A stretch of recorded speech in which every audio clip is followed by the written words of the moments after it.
My name is Arthur and I started Ecoflow 4 years ago. A lot of people have been asking us, how does your setup work? So it all starts with the photovoltaic panels that we use to be off the grid and also to be more ecological. It provides electricity directly into our Ecoflow battery that allows us to charge like phones, the batteries from the bike themselves, but also the sound setup.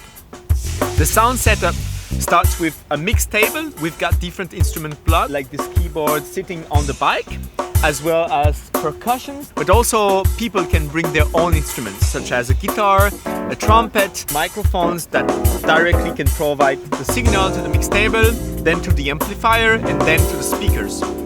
So all of this allow us to play in remote places for the people we really want to play for.